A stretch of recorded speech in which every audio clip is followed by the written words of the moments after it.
So, so please, let's welcome this year's winner of the Distinguished Alumni Award, Bill Spindle.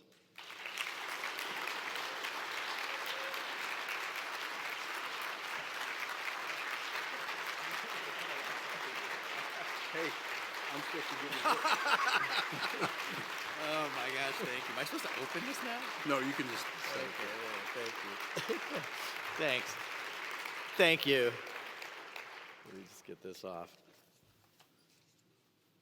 Wow, thank you very much. Let me just start by recognizing Betsy one more time, just from my own heart, and for the great contribution she's really made to this fantastic community. That was great. I'm still pulling myself together from the video about you, and then I had to watch that. Oh my gosh.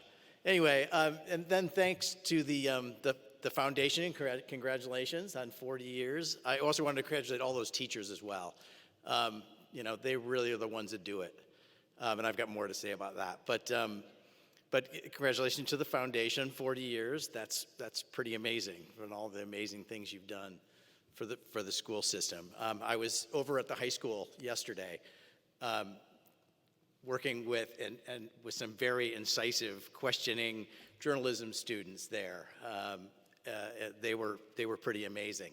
And then tomorrow I have an even more daunting task when I face a gaggle of middle school reporters. But fortunately, I too was prepared by the EGR school system and all those great teachers. You know, I have really fond memories of Mrs. Cullen's incredibly dramatic recitations of Shakespeare in class, Mr. Freusland's very exacting writing exercises, including a weekly dreaded spelling test I still sometimes have nightmares about. Mr. Wiz's so practical physics exams. Those who took his classes know what I'm talking about. In a creative writing class with Mr. Brenner, I wrote a story that actually won a contest, not a very big contest, but a contest nonetheless. And I think that was probably what led me to believe that writing was something that maybe I could do. And that's probably what led me to walk into the Michigan Daily during my freshman year at the University of Michigan, as Ken talked about. And you know, when I was working at the Daily, I found out that even more interesting than the classes that I was attending was the University of Michigan itself, which was a kind of, had a boisterous, raucous history, politics, arts offerings. It was a remarkable encapsulation of society itself. And that was really news to me. And I just loved covering the university. And I somewhere along there decided I wanted to become a journalist. I'll talk about some of the weightier stories and things I covered in the decades that followed. But just to be clear, it was not always the big and great issues of the day. I wrote about bow ties for the Grand Rapids Press, though I've forgotten the instructions for tying them. I think Tripp can probably keep me up on that. I wrote about Richard Ford, who sold jokes on a street corner in Cleveland during the recessionary early 1980s for 50 cents a piece or 3 for $1. Unfortunately, these were too off color to print in a family newspaper or to tell to you now, even, or certainly not for 50 cents. And the pinnacle was a story that won me the monthly prize for the best animal tale at Newsday.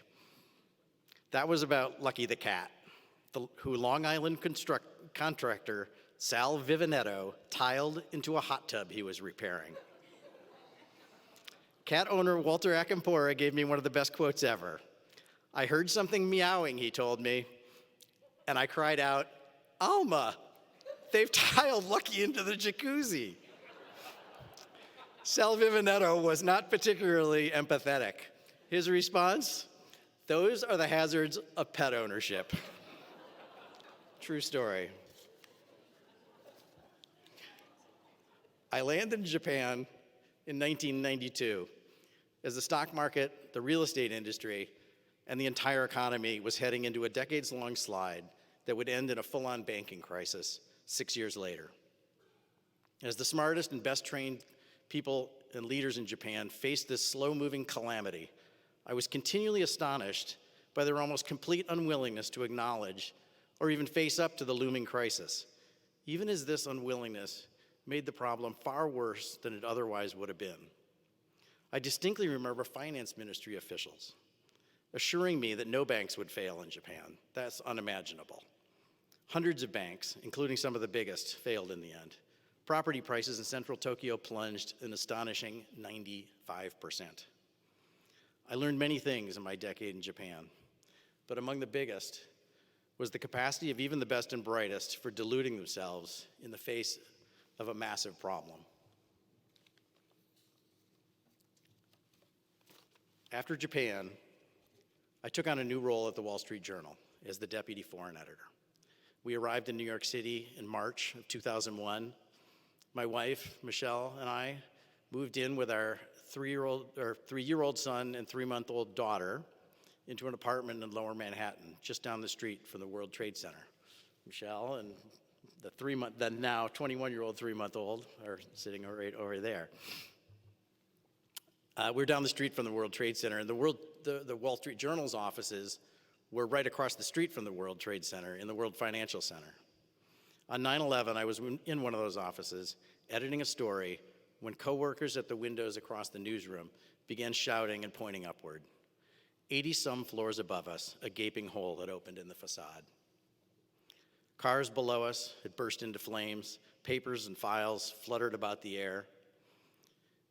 Minutes later, we were still trying to take it all in. Something streaked over our heads. It was too fast, really, at the time to understand what even was happening.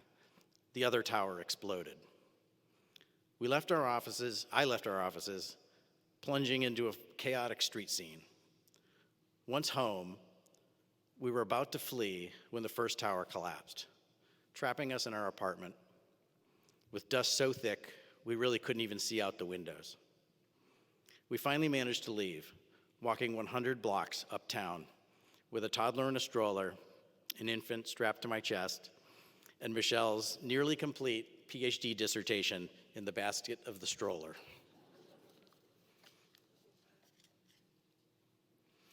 The events of that day shaped the next 15 years of my journalism career as we covered the wars in Afghanistan, in Iraq, and the broad geopolitical reshaping of the world that resulted. The Wall Street Journal's offices were obliterated by the towers when they fell, and we were further devastated when one of my colleagues, as Ken mentioned, Daniel Pearl, who I spoke with daily and had recently visited in Pakistan with his expecting wife, Marianne, was lured into an abduction and brutally murdered by members of Al-Qaeda. He was the first of dozens of journalists, many of them local Afghanis and Iraqis who were killed and who I knew. Samir Kassir and Jebran Tuwaini in Lebanon, both assassinated in separate car bombings. Wikipedia lists 140 professional and citizen journalists who were killed in the Syria conflict alone. Other deaths struck very close to home for me. Sergio Vieira de Mello, the head of the United Nations operations in Iraq, was killed in the very seat where I interviewed him 2 weeks earlier when the United Nations headquarters in Baghdad was the target of a massive bomb. I first visited Baghdad 3 months after the regime of Saddam Hussein had been toppled. It was clear things were not going well. They continued to not go well, right up through the brutal rise of ISIS in 2015, and indeed right through to the bungled US withdrawal from Afghanistan 2 years ago. So many things happened during those decades, horrors inflicted by all sides on Afghanis and Iraqis, thousands of American and other troops killed, uprisings in Syria, uprisings in Egypt, a civil war in Syria that included the deliberate poisonous gassing of 1,200 residents of a restive Damascus suburb. Yet looking back, it's almost impossible to avoid the conclusion that for all the momentous happenings, we, all of us, on all sides, allowed it to evolve into a massive distraction, triggered by a terrible act, for certain, but then a response that took on a life of its own, that created its own terrible problems, and that kept us from tending to many of the things that it turned out needed tending to. By 2015, I'd had enough of it. Almost inadvertently at first, I got interested in the climate and energy story. The more I looked at it, the more I realized there was what we call a man bites dog story here, something wholly unexpected. I'd come expecting unrelenting doom, but there's really a lot of good news. One of the places I began reporting was in Texas, where a new form of oil drilling, known as fracking, was roiling the energy world and turning the US into a global energy titan.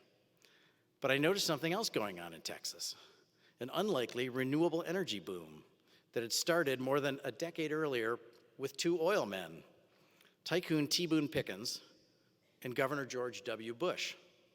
It was then pushed along by Republican Governor Rick Perry.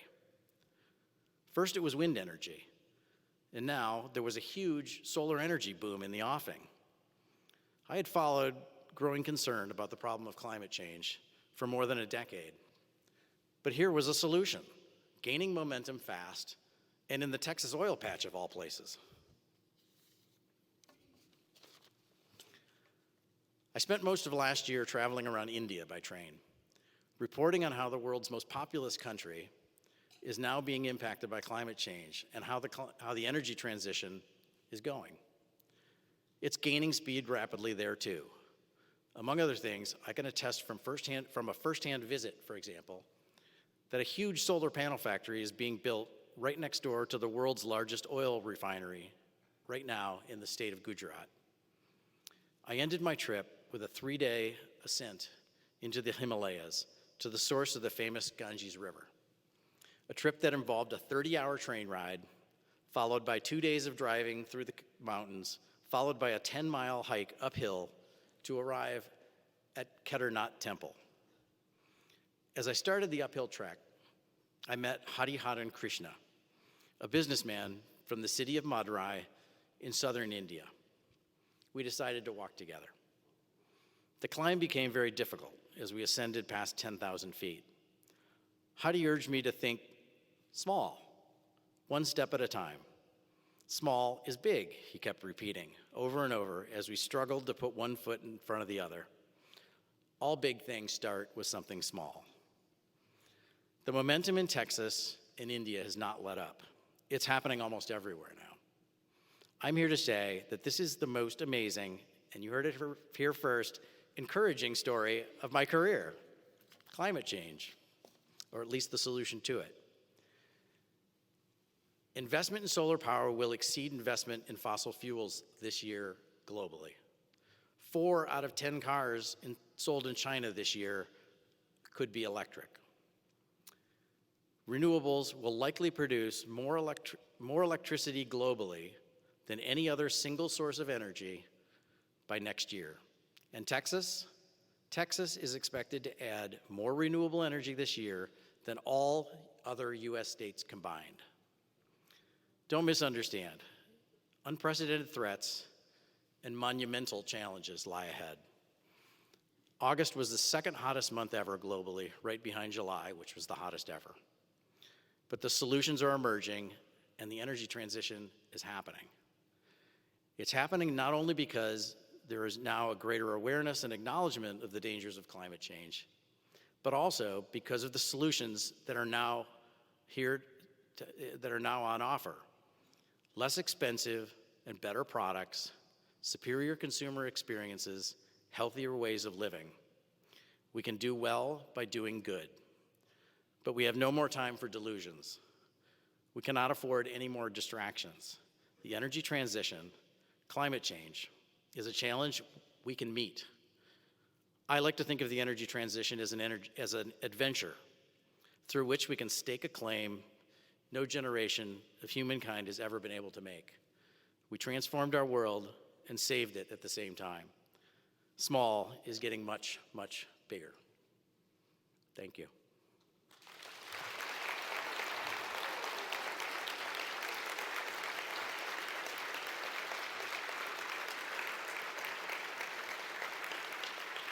Thank you very much.